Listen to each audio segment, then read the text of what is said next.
자, 계속해서 직권 또는 신청에 따른 토지 이동이라는 내용 보겠습니다. 세 가지가 기다리고 있습니다. 그래서 일단 앞에서 신청에 따른 토지 이동이라고 해서 신규 등록, 등록 전환, 분할 합병, 그리고 지목 변경까지 있었고요. 이에 대해서 축적 변경이라든가 등록상의 정정, 그 다음에 등록상 말소라고 하는 거, 축적 변경, 정정, 말소라고 하는 거, 이렇게 세 가지는 직권 또는 토지 소유자의 신청에 따라서 토지 이동이 이루어지게 된다. 그래서 자, 이 문제에서 먼저 축적 변경이라고 하는 것은 100% 한 문제가 구성이 되는 영역 중에 하나가 되겠습니다. 그래서 이 축적 변경 관련해서 이미 우리가 이제 공부했던 주제 중에 하나가 축적 변경 위원회라는 개념을 공부를 하셨습니다. 그래서 여러분 교재 기준으로는 축적 변경 위원회 의결사항 관련한 주제가 몇 페이지에 있었냐면은 교재 지금 보면은 232페이지 가서 보시게 되면은 지적위원회 등 관련한 쟁점이 비교가 돼 있습니다. 그래서 지적위원회라고 하는 주제 나와 있고요. 그래서 일단 경우의 수 중앙정부 국토부에 두는 것을 중앙지적위원회라고 이렇게 부르게 될 것이고요. 이 중앙지적위원회와 관련해서 의결사항이라고 하는 게 재심사 그리고 겁나 많이 있었다라는 게 포인트. 시도 단위에 두는 지방지적위원회라고 하는 거 적부심사라고 하는 것이 하나의 이슈가 되게 될 것이고요. 그 다음에 바로 축적변경위원회 지적소관청에 두게 된다. 지적소관청은 시군구라고 전제가 됐었죠. 그래서 시결청이라고 하는 거, 시결청이라고 하는 거 바로 축적 변경 시행 계획에 관한 사항의 심의 의결을 담당했던 것이 하나고요. 그 다음에 지번별 제곱미터당 금액의 결정이라고 하는 거, 그다음에 청산금 관련한 주제 두 개 있었죠. 그래서 시결청이라고 하는 거, 이걸 축적 변경 위원회에서 결정을 하게 된다라고 해서 다시요. 자, 무조건 거의 한 문제 구성하는 게 지방지적위원회가 중심이죠. 그래서 적부심사, only one, 오직 하나만 하는 것이 적부심사. 그 다음에 중앙지적위원회는 재심사라든가 여러 가지 내용 등을 담당을 하게 된다. 그 다음에 비교해서 축적변경위원회라고 하는 것은 시군구에 지적소관청에 설치를 하게 될 것이고, 의결사항이라고 하는 게 시결청, 최대한 어렵게 나왔던 문제가 바로 중앙지적위원회, 지방지적위원회, 축적변경위원회 의결사항을 비교하는 게 논의의 포인트가 됐습니다. 그래서 결과적으로 이 축적변경이라고 하는 것을 하기 위해서는 그 절차 중에 하나가 바로 축적변경위원회 축적변경 시행계획에 관한 사항의 심의 의결이라고 하는 것이 있게 되면은 이때 바로 축적 변경이 가능해지게 된다. 이렇게 논의를 삼게 됩니다. 그래서 자, 요거 하나 체크하셔야 돼. 하여튼 위원회 비교하는 거 거의 한 문제 구성되고요. 최근 문제에서는 중앙지적위원회하고 지방지적위원회만 비교를 해왔는데 그 전에 좀 오래전에 나왔던 문제 중에 하나가 축적변경위원회 의결사항 시결청이라고 하는 거, 축적변경위원회에서 다 시결청을 결정을 하게 된다. 그 중에서 바로 시라고 하는 거, 축적변경 시행계획에 관한 사항의 심의결을 담당하는 게 축적변경위원회에서 토리를 정리하면 이런 식이죠. 축적변경위원회라고 하는 거. 자, 지적소관청에 뒀었고요. 작년에 이제 골 때리는 문제가 하나 구성이 됐었죠. 그래서 축적변경위원회 위원수를 가지고 논의의 쟁점을 삼았던 바가 있습니다. 그래서 5명 이상, 10명 이하의 위원. 그래서 이게 이제 어려웠던 게 5명 이상을요, 6명 이상 이렇게 내지는 않습니다. 유치하기 때문에. 근데 10명 이하라고 하는 것을 15명 이하라고 해서 30회 때 틀리게 구성이 됐던 바가 있었고요. 그리고 2분의 1 이상을 토지 소유자, 위원 중에 2분의 1 이상을 토지 소유자로 구성을 해야 되는데, 이 경우 토지 소유자가 5명 이하였을 때는 토지 소유자 전원을 위원으로 위촉을 하게 된다라고 하는 거에서, 자, 10명 이하, 그 다음에 이제 2분의 1 이상, 그 다음에 5명 이하일 때는 다 그 전원을 바로 축적변경위원회 위원으로 위촉을 해야 된다라고 하는 거, 요렇게 그림을 잡게 됩니다. 그래서 아주 구질구질한 걸 갖고 구성을 했던 바가 있습니다. 그래서 자, 그래서 축적변경위원회의 의결사항 이미 앞쪽에서 설명드린 것처럼 시결청이라고 하는 거, 시결청이라고 하는 것을 보셨고요. 그 이제 절차 나와 있죠. 그래서 절차라고 하는 개념보다는 과정을 다 정리를 해놨는데 동의 받아야 되고요. 그 다음에 축척 변경 시행 계획에 관해서 축척 변경 위원회 심의 의결이라고 하는 거 거쳐야 되고요. 그 다음에 이제 시도지사 대도시장의 그 유명한 축척 변경에 관한 승인이라는 것을 시도지사 대도시장이 담당한다. 다시 머릿속으로 정리합니다. 지번 변경할 때 시도지사 대도시장의 승인, 그 다음에 축척 변경할 때 시도지사 대도시장의 승인이라고 하는 거, 그리고 나서 아까 우리가 지적공보 정보 처리 시스템을 통해서 보존하는 거 시도지사 시군구청장, 그 다음에 복구 시도지사 시군구청장 지체 없이 했던 것이고요. 특이했던 것이 바로 정보 처리 시스템을 통해서 기록 저장된 지적 정보의 열람이라는 것은 시도지사가 아니라 시군구청장 그리고 또 누구한테 읍면 통장에게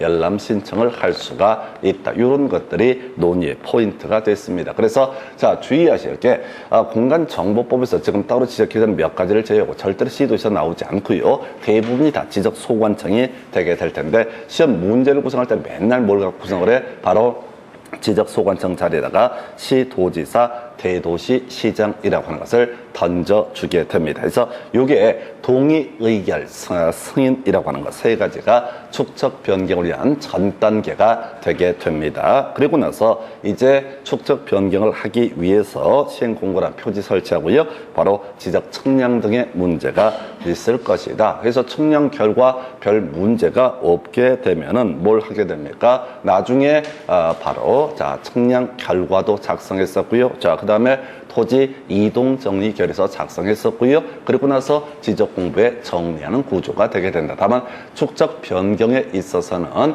면적이 달라지는 문제가 발생할 수 있지요. 그래서 축척 변경에 있어서는 바로 청산이라는 문제가 남아있게 된다. 그래서 여기서는 동의, 의결, 승인 하나의 포인트, 그 다음에 또 하나의 출제 포인트가 바로 자 청산이라고 하는 것이 또 하나의 포인트가 되게 된다. 그리고 이제 구질구질했던 파트가 축척 변경 위원회의 어떤 의결상이라든가 이런 것들이 있어요. 그래서 크게 세 가지 맥락에서 출제가 이루어지게 됩니다. 그래서 제일 먼저 뭐냐, 이렇게 동의, 의결, 승인이라고 하는 거, 이게 전 단계. 그리고 여기서 이제 표지 등을 설치한 다음에 측량이 이루어지게 될 것이고, 그리고 또 하나 청산, 나중에 166이라고 하는 거, 숫자 넣기 싸움을 붙이게 됩니다. 그래서 자, 하여튼 골고루 3개 정도를 가지고 구성을 하게 되죠. 그래서 지금 이제 좀 내용을 좀 살펴보시게 되면은 이런 논리 구조가 되게 되죠. 그래서 지적소관청이 축척을 변경하기 위해서는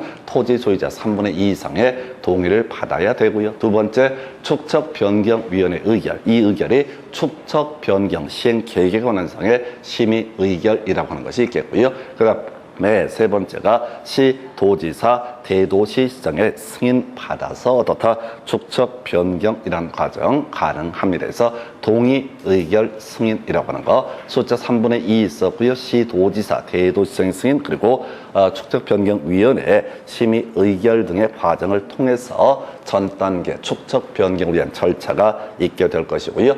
자, 그럼 이제 시행 공고라고 해서 자 20일 이상 공고했었고요. 중요치 않고요. 그 다음에 표지 설치, 여기 한번 구성이 되는데 별로 중요치 않습니다. 그래서 30일 내에 어떻다 표지를 설치를 해야 된다. 이게 뭔 소리냐면 이 동네 리나 동 단위에서 보통 소축척에서 대축척으로 축척을 변경하는 사안에 있어서 기존의 토지 소유자라든가 점유자 이런 사람들이 내 토지가 여기까지다라고 하는 깃대를 꽂아주게 된다. 그걸 기준으로 해서 어떻다? 바로 축척 변경이라는 것, 측량이 이루어지게 될 것이다 라고 하는 개념이 되겠습니다. 그래서 30일에 표지 설치인데 비우셔도 괜찮아. 이거 시험에 한번 나왔었는데 문제는 출제 포인트가 아니라는 거야. 얘를 몰라도 답을 맞출 수가 있었어요. 그래서 시험에 한번 나왔다고 해서 쫓아가시면 안 돼요. 이게 동의, 의결, 승인, 기본적인 골격을 잡아내는 게 필요하다. 이렇게 봐야겠고요.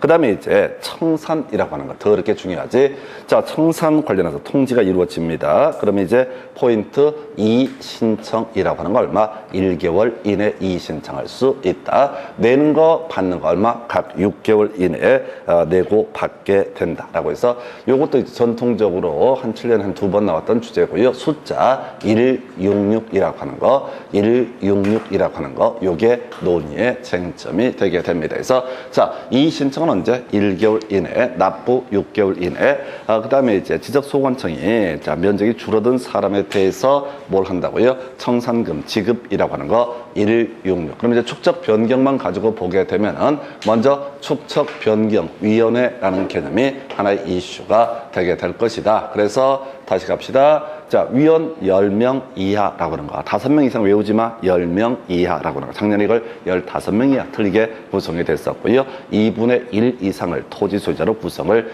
해야 될 것이다. 그리고 5명 이하일 때는 그 전원을 위원으로 위촉을 하게 된다라고 하는 거. 해서 이게 어렵고 같이 묶어서 시결청이라고 하는 거. 시결청이라고 하는 거. 정확하게 내용을 몰라도 좋으니까 앞으로 10번쯤은 여러분들이 이 교재를 보시게 될 거니까 어떻게 해야 돼? 머리 글자로도 일단 따고서 가셔야 돼. 그래서 하여튼 공부하는 과정에서 좌절 금지입니다. 하다가 더럽게 하기 싫어져. 그냥 할 때마다 짜증나고 그냥 돌아서면 잊어버리고. 그래서 수업 듣고 나서 딱 보니까 이거 알 것 같다. 용기 100배. 그러나 그 용기는 몇 초 가지 않습니다. 또 돌아서면 어머 이게 내가 닭인가 해서 막 이게 좌절 겁나 하고 그 다음에 죄 없는 가족들한테 승질 내고 난리야. 해서 여러분들이 이 과정을 통해서 개인적으로 바라는 게 뭐냐면은 공부를 지금 이제 거의 안 해보셨단 말이야. 그래서 애들한테 공부하라는 얘기 좀 하지 마요. 이제는 해봤자 안 되는 걸 안 울잖아.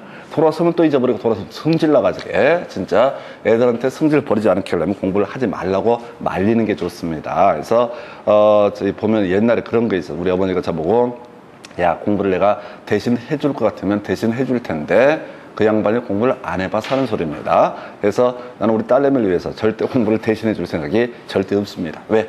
해봤자 또 잊어버릴 거니까. 그게 얼마나 짜증나는데. 그래서 일단은 한 번에 안 돼요. 한 번에 안 되는데 또 놀라운 게 재밌는 게 여러분들이 그게 뭐지? 몇 번씩 또 듣다 보면 또 아는 것도 있어. 기가 막혀. 어떻게 민법 이런 부합 이런 거 겁나 어려운 걸 자기 이해가 쏙쏙 되고 그렇지. 근데 그 아는 건 하나도 반갑지가 않고 중간에 모르는 거면 짜증이 나. 모르는 거. 중개 수업 쉽다고 생각했는데 막상 곰곰이 보니까 이것도 개 짜증이 나. 해서 하여튼간에 공부 1년 하셔가지고 결과들이야 나올 테고 결과 나왔는데 이제 더 이상 주변 사람들한테 애들한테 공부해라 이런 얘기를 절대로 하지 마실 거. 같이 죽자는 얘기죠. 그거는 내가 해보니까 거의 죽을 맛이었는데 너도 한번 죽어봐라 이런 논리고자가 공부 열심히 해라. 그래서 공부 잘해서 좋아질 거 하나도 없습니다. 저를 보시면 제일 좋은 그림이야. 해서 맨날 아침저녁으로 수업을 해요. 사람이 할 짓이 못돼. 그리고 이제 이걸 끝나고 나서 뭘 할까? 또 공부를 또 계획을 세요. 할 게 없으니까. 그래서 이제는 어떻게 해야 돼? 친구를 사귀라 해서 나이트클럽 가서 어떻게 혼자 코로나 걸리지만 같이 걸리고 얼마나 좋아 해서 동병상련의 마음도 하게 되고 다시 해서 다시 갑시다. 10명 이하 2분의 1 이상 그리고 5명 이하일 때는 어떻다? 그 전원을 토지위원으로 위촉을 하게 된다. 그 다음에 세트 동의 의결 승인이라고 하는 거. 동의 의결 승인. 그 다음에 이제 청산이 뭐라고요? 166이라고 하는 거. 자, 이게 이제 이렇게 설명을 드렸는데 청산 관련한 쟁점 하나 체크를 해드려야 되죠. 여러분 교재 224페이지 가서 보시게 되면은 224페이지 가서 보시게 되면은 아이고 그냥 224페이지 미동도 하지 않아. 네가 몇 페이지로 얘기해도 나는 눈 하나 깜짝하지 않을 거야. 그래서 가보셔야 돼. 224페이지 가서 보시게 되면은 지난 시간에 한번 들어서 알 것 같은 불길한 예감이 들었던 그 아이의 면적에 관한 주제가 나와 있습니다. 그래서 이 면적이라고 하는 거 계산하는 방법이 두 가지가 있었죠. 전자면적 측정법, 지적도 임야도 위에다가 스캔해가지고 면적을 계산하는 것을 전자면적 측정법. 근데 이 망할 놈의 자식들이 지적도 있는 토지에다가 경계점, 좌표 등록부를 비치하게 되면 이때는 지적도 임야도를 가지고 지적도를 가지고 면적을 측정하는 것이 아니라 좌표를 가지고 다 면적을 측정을 하게 된다. 그리고 또 이게 기계가 하는 거야. 그래서 하여튼 면적이 측정이 되게 되면 우리가 면이계 기억나실래나? 자, 페이지 한번 똑같이 가서 봐야지. 고개 끄덕여봤자 또 돌아서면 잊어버려. 교재 228페이지 가서 보시게 되면은 토지 대장, 임야 대장에 등록하는 상 나와 있죠. 면적, 이동 사유, 개별 공시지가. 이건 알겠다. 흐뭇한 미소가 떠오르게 됩니다. 그러나 역시 또 돌아서면 잊어먹게 될 거야. 면적, 이동 사유, 개별 공시지가. 그 다음에 이제 공유지연명부는 지, 그 다음에 대지권 등록부는 뭐야? 표명 대지, 표시라든가 명칭이라든가 대지권 비율이라든가 소유권 지분 등을 등록한다. 기왕 달린 김에 바로 지적도 임야도 도면에 등록할 상 제축 색지경지라고는 나와 있죠. 제명이라고 하는 거, 축척, 색인도, 치치치, 경계, 지목. 지목하니까 생각나는 게 천원차장이라는 개념 나와야 되죠. 천원차장, 지적도 등의 지목을 표기할 때 일음조를 표기하게 되는데 하천은 천으로 표기하게 된다. 유원지는 원으로 표기한다. 주차장은 차로 표기한다. 공장 용지는 뭐로? 장으로 표기하게 된다. 그런데 이러면 얼마나 좋아. 근데 아까 본 것처럼 이 지적도 위에 바로 경계점 좌표 등록과 비치가 돼 있으면 그 망할 놈의 지적도에다가 3개가 추가가 돼야 되죠. 제명 끝에 좌표라고 적어야 되고 그 지도 안에다가 좌표에 의해서 계산된 경계점 간의 거리라는 것을 표시를 해야 되고 도각선 오른쪽 아래 끝에 이 도면에 의해서는 어떻다 측량할 수 없음이라고 적어야 된다. 그리고 세트로 이제 갈 것이 경계점 좌표 등록부에 등록할 상 호호호 이렇게 보셨습니다. 뭔 얘기하다 이렇게 기어왔어요? 면적 얘기하려다가 면적을 공시하는 지적 공부라고 하는 것은 딱 하나 뭐가 있다? 바로 토지 대장, 임야 대장. 그래서 면적이나 이동사를 보려면 오직 뭘 찾아봐야 된다. 바로 토지 대장, 임야 대장을 봐야 된다. 다시 여러분 교재 224페이지 가서 면적의 표시라는 개념을 체크를 하게 됩니다. 그래서 대축척 지역과 소축척 지역으로 가서 대축척은 500분의 1, 600분의 1 또는 이걸 달리 표현하면 경계점 좌표 등록부 비치 지역이라고 얘기를 하게 될 것이고요. 소축척 지역은 1000분의 1, 1200분의 1, 2400, 3000, 6000분의 1이라고 해서 이렇게 축척의 경우의 수가 있게 된다. 그래서 소축척 지역에서는 면적을 표시할 때 자연수까지 표시를 한다. 그래서 면적을 계산해 보니까 소축척 지역인데 0.045 이렇게 나오더라도 어떻다? 1제곱미터로 표시를 하게 된다. 그런데 이 소수점 자연수까지 표시를 해야 되는데 이게 자 소수점 두 번째 자리, 세 번째 자리까지 넘어갔을 때 최대 소수점 두 번째 자리까지 확인을 해야 되죠. 그래서 0.5제곱미터를 초과하면 올리게 될 것이다. 0.5제곱미터 미만이 되면 일단 버리게 될 것이다. 이 망하려면 딱 0.5로 끝나게 되면 구하라는 숫자가 홀수일 때는 올리게 될 것이고 짝수이거나 0이면 어떻다? 버리게 된다. 이게 이제 소축적 지역이야. 그래서 소축적 지역에서는 면적을 자연수까지 표시해야 한다. 자, 근데 대축적 지역 나와 있죠? 500분의 1, 600분의 1 이런 거 경계점 좌표 등록부 비치 지역. 그래서 얘는 소점 한 자리까지 일단은 표시를 해야 되는데 우리가 이론상 소수점 세 번째 자리까지 확인을 해 봐야 된다. 그래서 0.1제곱미터 단위로 표기를 하는데 만약에 0.005 이렇게 나와 있다. 말도 안 되게 나와 있다. 그래도 어떻다? 0.1제곱미터로 표기를 하게 된다. 그런데 이제 소수점 두 번째, 세 번째 자리를 보니까 0.05제곱미터를 초과하게 되면 어떻다? 올리게 될 것이다. 0.05 미만이 되게 되면 어떻다? 버리게 될 것이다. 그리고 0.05로 딱 끝나게 되면 구하라는 숫자, 소수점 첫 번째 자리 숫자가 홀수이게 되면 어떻다? 올리게 될 것이고 짝수이거나 0이 되면 어떻다? 버린다. 이런 얘기를 지난 시간에 설명을 드린 바가 있습니다. 그래서 지금 표정들 보니까 지난 시간보다 훨씬 더 부드러워져요. 왜? 같은 얘기를 몇 시간 지나지 않아서 똑같이 씹어오고 있으니까. 지금 뭔 얘기하다 얘기 왔어요? 자, 청산 얘기하다 왔어요. 무슨 얘기냐면 우리가 지금 축척을 변경한다라는 얘기인 즉슨 소축척 지역에서 어디로? 대축척 지역으로 변경을 하게 된다. 그래서 당연히 면적이 어떻다? 변경이 발생할 수밖에 없다. 똑같은 숫자가 나오더라도 소축척 지역과 대축척 지역은 면적을 표시하는 양식이 틀리기 때문에 대축척 지역은 좀 소수점 한 자리까지 디테일하게 표시하기 때문에 당연히 어떻다? 면적의 변경이 발생할 수밖에 없다. 그래서 면적을 늘어난 사람한테는 청산금 받아내야 됩니다. 6개월 내 내야 될 것이고요. 만약에 면적이 줄어든 사람이 있으면 어떻다? 청산금을 지급을 하게 된다. 몇 개월? 6개월 내에 지급이 이루어져야 된다. 그래서 청산, 축척 변경에서 그 효과로서 이의 신청 1월 이내 그 다음에 이제 청산금을 내야 된다. 그 다음에 또 하나 이슈가 됐던 거. 청산금 내야 되고 또 하나가 바로 지급하는 거 6개월 이내라고 해서 관련한 쟁점 설명드렸습니다. 다시 축적 변경으로 다시 돌아가도록 합니다. 여러분 교재 기준으로 축적 변경 얘기하다가 왔었고요. 자, 여러분 교재 236페이지 가서 다시 한번 체크하고 다음 주제 설명드리겠습니다.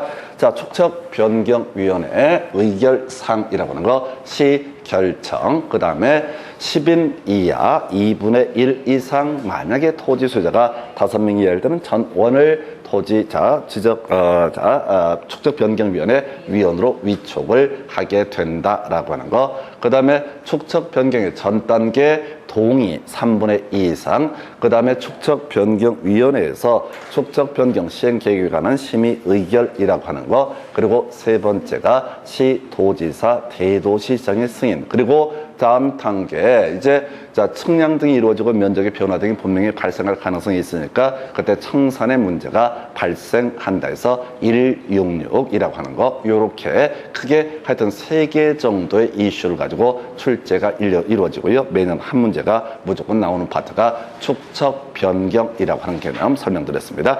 자, 그 다음에 이제 등록상의 정정이라는 주제 가볼까요? 자, 우리가 나중에 등기법에서 경정 등기와 유사한 개념이 등록상의 정정이라는 주제가 되게 됩니다. 그래서 지적 공부에 토지 표시에 관한 항목 등이 등록이 돼 있는데 잘못돼 있다 또는 다르게 정리가 돼 있다, 이런 일정한 사유가 있게 되면 지적소관청이 지적공부를 직권으로 정정할 수 있다라고 해서, 자, 요걸 작년에 좀 어렵게 구성을 했었죠. 해서 지금 이제 직권으로 정정할 수 있는 사유라고 하는 것이 나와 있는데요. 자, 먼저 우리가 전체 그림을 떠올리셔야 돼. 자, 우리가 앞에서 요 얘기는 어디에 있었냐면 여러분 교재 235페이지 가서 다시 한번 절차 한번 볼까요?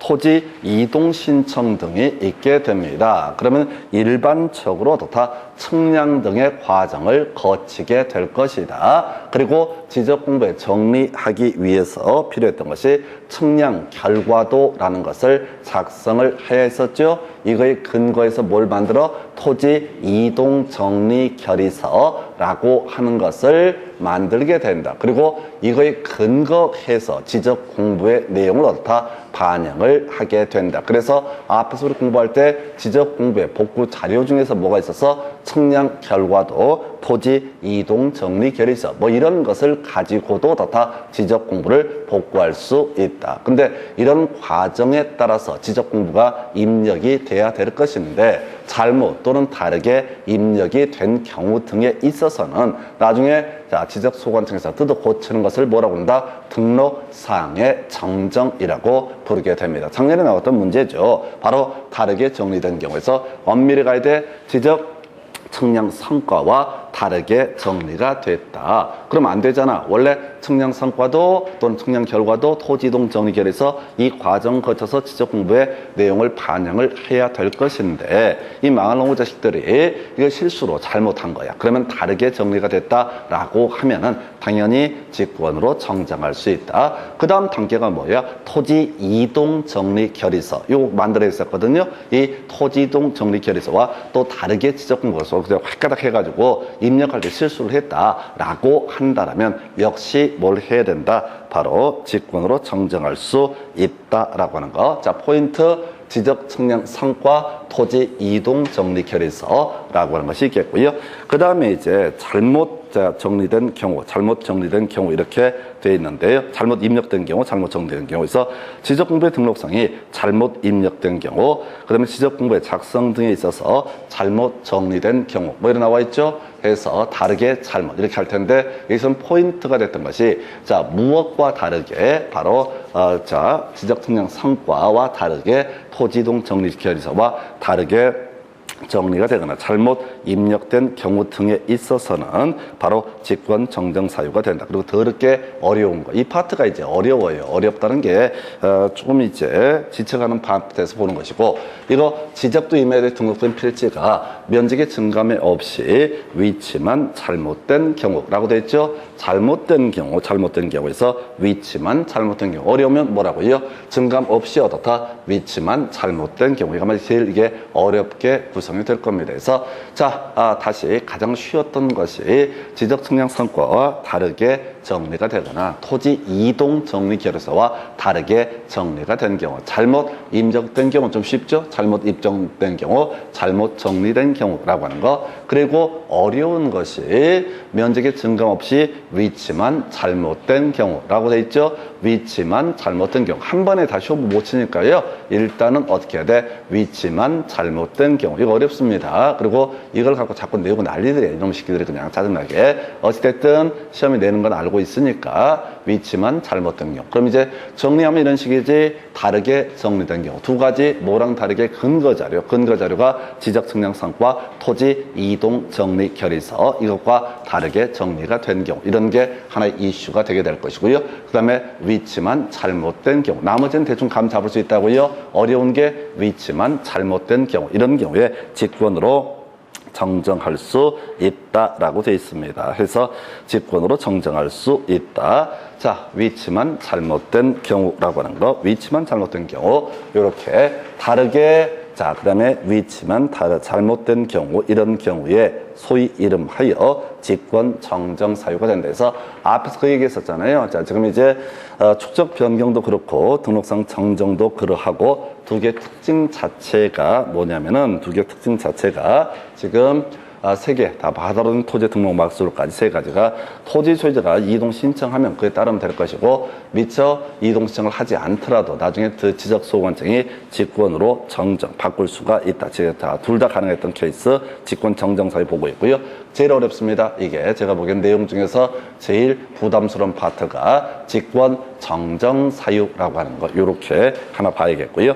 자, 직권 정정의 절차도 출제 포인트에서 먼저 우리가 지적 공부라고 하는 것에 토지 표시에 관한 항목이 하나가 중심축이 될 테고 소유자에 관한 항목이 또 하나의 중심이 되게 됩니다. 그래서 먼저 토지 표시에 관한 항목을 보게 되면은 지적 소관청 토지 표시가 잘못됐음을 발견했을 때, 지체 없이, 이것도 이제 포인트가 됐던 적이 있었지. 복구도 어떻다? 지체 없이, 등록상 정정도 굳이 어떻다? 시간 기다릴 필요 없이, 지체 없이. 요거 하나 체크해 주셔야 돼요. 하여튼 내릴 게 없으니까 이 나쁜 놈들이 별 구질구질한 걸 갖고 냅니다. 그래서 지체 없이 정정하지 않습니다. 정정에 필요한 서류를 만듭니다. 해서 측량 성과도 토지 이동 정리 결의서를 작성한 후에, 자, 그 다음에 정정 신청을 할 수 있도록 토지 소유자에게 통지해야 된다라고 되어 있습니다. 그래서 다시 갑시다. 그 밑에 자, 소유자에 관한 사항은요, 지적 소관청 끄트머리 어떻다? 정정해야 된다라고 되어 있죠. 지적 소관청 어떻다? 정정해야 된다. 소유자에 관한 사항은 간단합니다. 등기부가 근거 서류가 되기 때문에 등기 관련 서류에 근거해서 어떻다? 정정해야 된다라고 하는 거. 정정해야 된다라고 하는 거, 요렇게 뼈대를 삼게 됩니다. 그리고 나서 지금 토지의 표시에 관한 항목이라고 하는 거. 자, 이게 어렵다고요? 자, 미리 다 준비합니다. 측량 성과도 토지 이동 정리 결의서. 요거 한 다음에 우리 아까 지적 공부 정리했었거든요. 근데 이걸 가지고 바로 다이렉트로 정리를 할 수 있는 것이 아니라 어떻게 해야 된다? 바로 토지 소유자에게 통지해야 된다. 정정 신청을 할 수 있도록 토지 소유자에게 통지를 해야 된다. 어렵습니다. 상당히 까다로워요. 그래서 요렇게 개념을 정리해봤고요. 그 뒤쪽 얘기. 자, 요렇게 요 내용도 한번 마저 볼까요? 자, 그다음에 등록상 정정 대상 토지된 대장을 열람케 하거나 등본을 발급할 때 등록상 정정 대상 토지라고 적은 부분을 흑백의 반전으로 표시하거나 붉은색으로 적어야 된다. 자, 근데 중간 얘기부터 먼저 봐야 되는구나. 아까 만반의 준비를 해서 그 사유를 토지 수재에게 통지를 하게 되어 있는데 중간에 이 문제가 있는 지적 공부에 열람을 하겠다는 사람이 발생할 걸 대비해서 등록상 정정 대상 토지라고 적어야 되고 미리 준비를 해둡니다. 토지 수재에게 그리고 어떻다 이 사실을 통지해 주도록 한다라고 되어 있습니다. 근데 아직 토지 수재가 토지 이동 신청을 하지 않아서 이 지적 공부를 미처 정정을 못한 상태에서 누가 이 문제 토지에 대해서 대장 열람 신청 등을 하게 된다라고 이렇게 하게 되면은 이거 믿을 수 없습니다라고 하는 취지로서 등록상 정정 대상 토지라고 적고 이것을 흑백의 반전으로 표시하거나 붉은색으로 표시를 해야 된다 해서 결국은 이런 얘기죠. 자, 지금요 토지 표시에 관한 사항만 정리를 하겠습니다. 토지 표시에 관한 사항에 잘못 정리가 되거나 잘못 입력이 되거나 다르게 입력이 되거나 위치만 잘못된 경우 등 문제가 발생하면은 바로 직권 정정을 하는 것이 아니라 이 미리 과정에서 측량 상과도 토지 이동 정리 결의서 2개 준비해서 누구한테 토지 수재한테 이동 신청을 하도록 통지를 하게 된다. 그래서 이동 신청을 하도록 통지가 이루어지게 되면은 그때 이제 이동 신청 받아서 자 지적 공부를 정리를 하면 될 것이다. 근데 그 와중에 이 토지 대장 등의 등본 연락 신청 등이 있게 되면은 이때는 등록상 정정 대상 토지라고 적힌 부분을 보여서 열람을 할 수 있게 등본을 발급을 하도록 한다 해서 자 여기가 외울 양이 더럽게 많습니다. 상대적으로 대단히 까다로운 파트. 자 근데 소유자의 표시에 관한 사항은 바로 자 정정해야 된다라고 되어 있죠. 자 요거 한번 일괄적으로 정리를 해 보겠습니다. 소유자에 관한 사항과 토지의 표시에 관한 사항을 비교를 해 봐야 될 텐데요. 비슷한 주제가 어디서 한번 나오냐면 지적 공부의 복구라는 주제에서 이슈가 됩니다. 교재 229페이지 가서 지적 공부의 복구 지체 없이 이루어져야 된다. 229페이지. 자, 위에서 한 두 번째 박스에 복구라고 해서 중간에 복구 자료 나와 있습니다. 토지의 표시에 관한 항목에 복구 자료라고 하는 것은 바로 측량 결과도라고 하는 거, 토지 이동 정리 결의서, 이건 잘 알 거야. 그리고 나서 이걸 베이스로 자 지적 공부의 등본이라든가 부동산 종합증명서, 그 다음에 복제된 지적 공부 등이 있으면 이걸 가지고 복구를 한다, 이런 얘기를 했던 것이고요.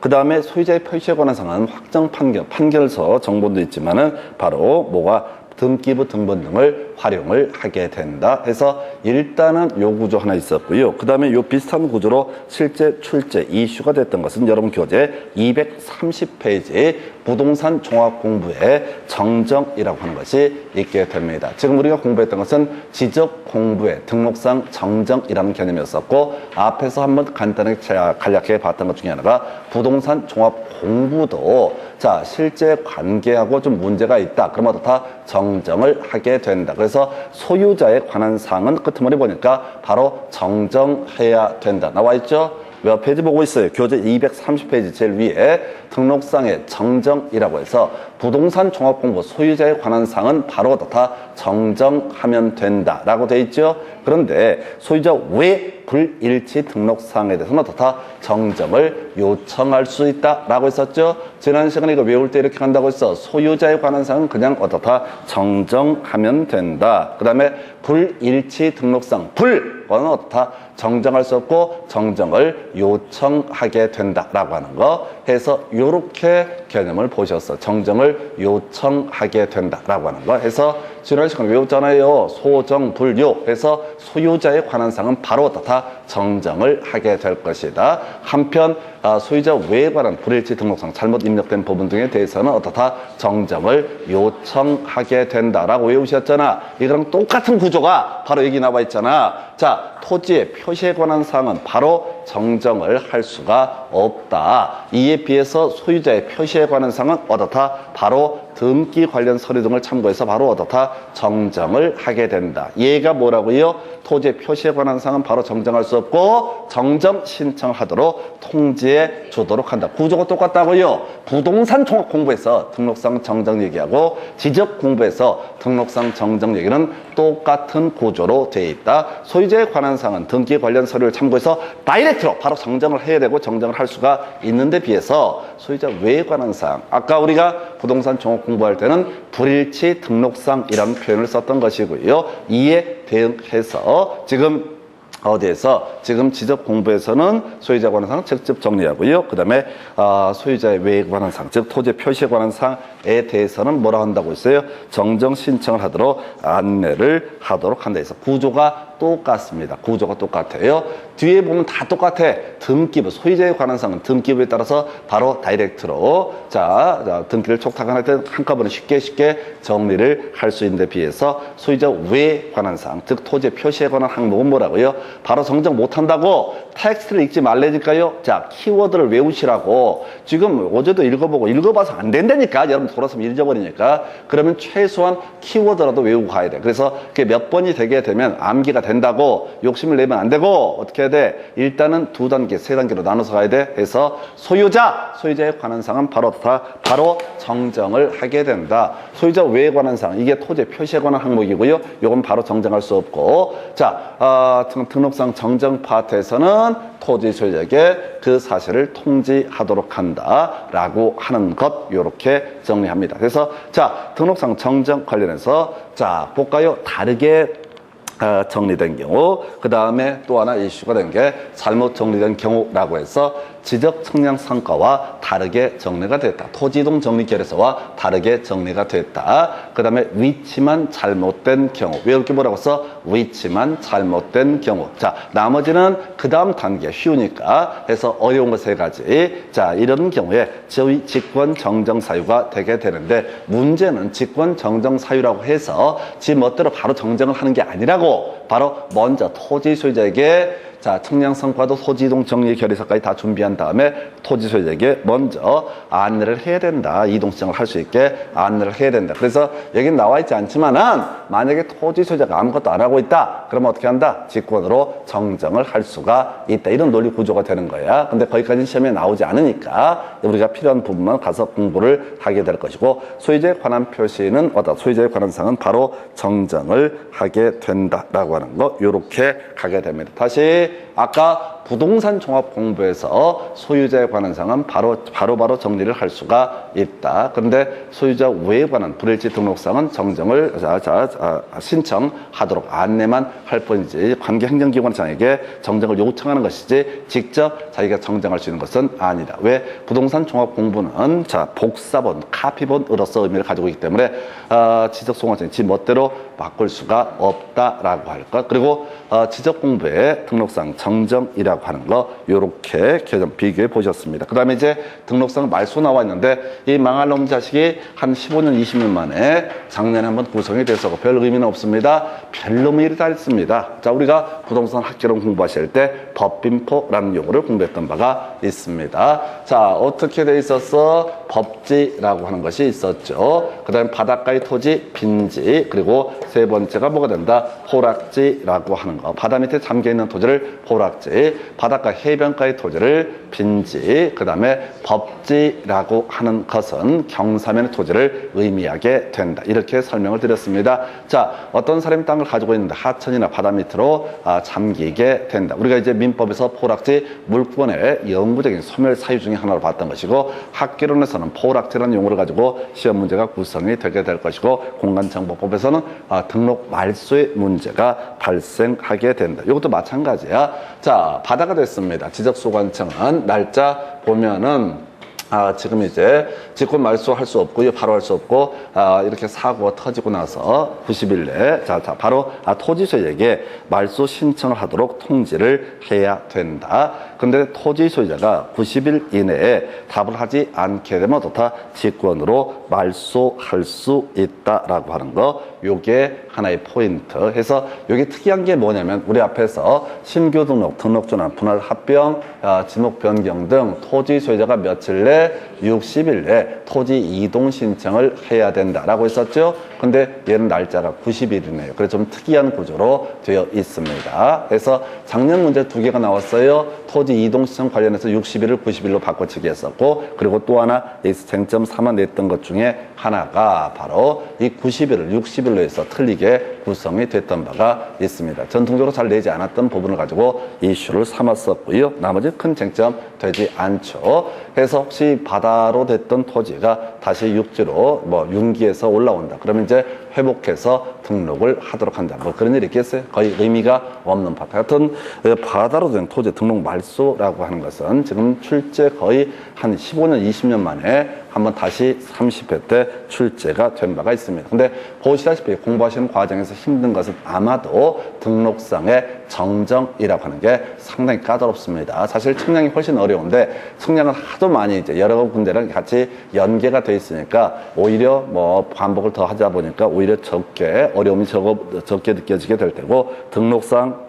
정정이라고 하는 게 상당히 까다롭습니다. 그래서 여기까지가 이제 직권 또는 신청에 따른 토지 이동 보셨고, 잠시 끌었다가 지적 공부의 정리 등에 관한 주제 간단하게 살펴봅니다.